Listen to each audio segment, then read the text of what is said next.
series, they sent me the screeners. I started watching it today. I can tell this is definitely going to take us on a ride, especially with David Tennant, the wonderful David Tennant at the helm of this. So very, very exciting.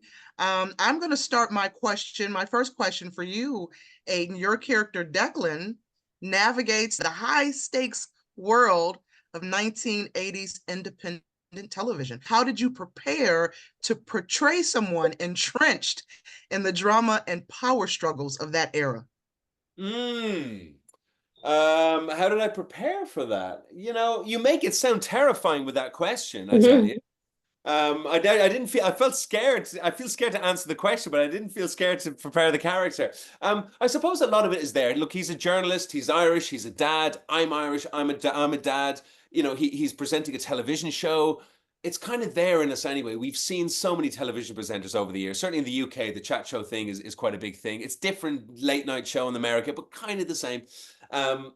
So I studied a lot of those and I've watched a lot, but over the years I have. So it's kind of just in me anyway. You know, I based his accent, Declan's accent, and his physicality on my dad. So I had that in the pocket.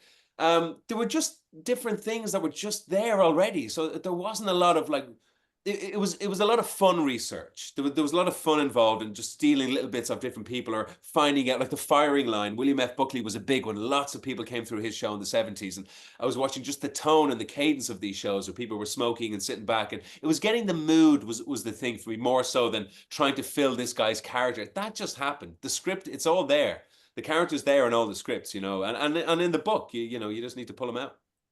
And Nafessa, your character obviously also kind of navigates this ruthless and competitive environment. So how would you say she fits into this 1980s social elite backdrop in Rivals? Well, I think what the first thing we should speak on is her talent. That's how she fits in. That's what she is first noticed for. That's why she's recruited over the pond so she can be in this England Cotswold world. And it's her talent who gets her noticed, right?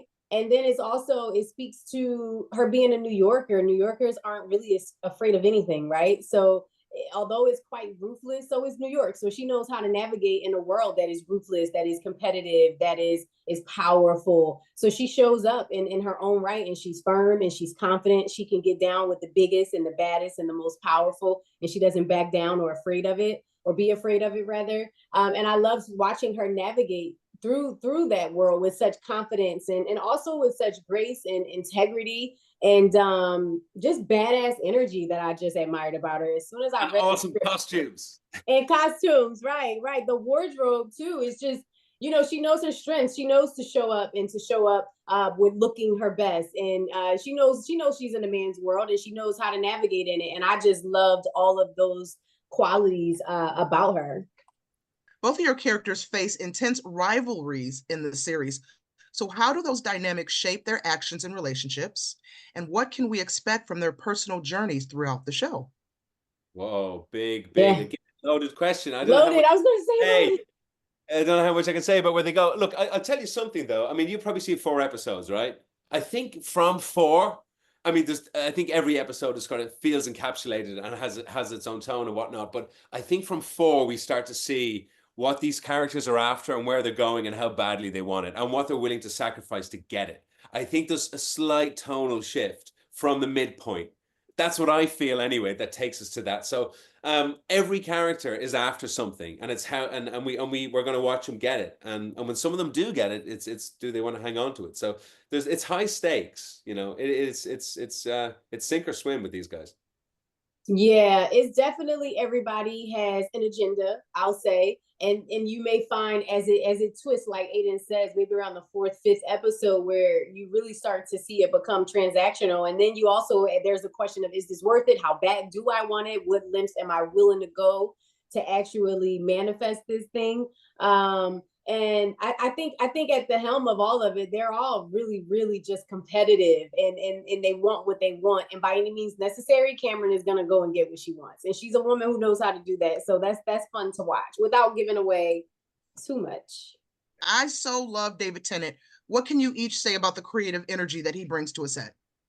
Oh, he's so professional, and he is nothing like his character, Tony Battingham. And he shows up.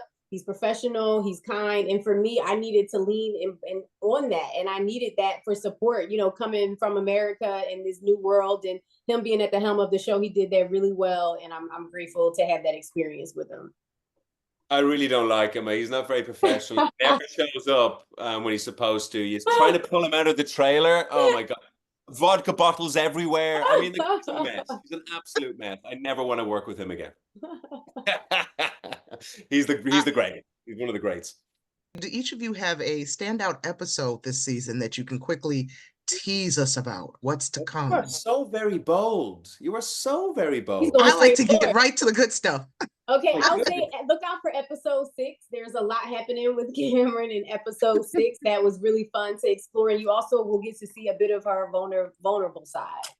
Episode 6 is a great episode. It's a great episode. Episode 8 is whoa. You see everything to come together is epic. Yeah, episode 8. And you want more. You want more after watching that episode. What are you each most excited about viewers experiencing when they start to deep dive into Rivals?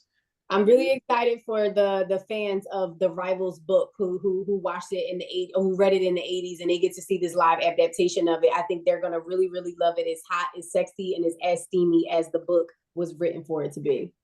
Yeah, it's a great answer. And to marry that, I would say I'm really excited to hear what the younger generation feel about this, who haven't read the books, who aren't aware of the books, and certainly over, across the Atlantic, where maybe, in the UK, we're very aware who Jilly Cooper is. Maybe it's less so, a little less so in the States. So I'm interested to see what that younger audience make of it.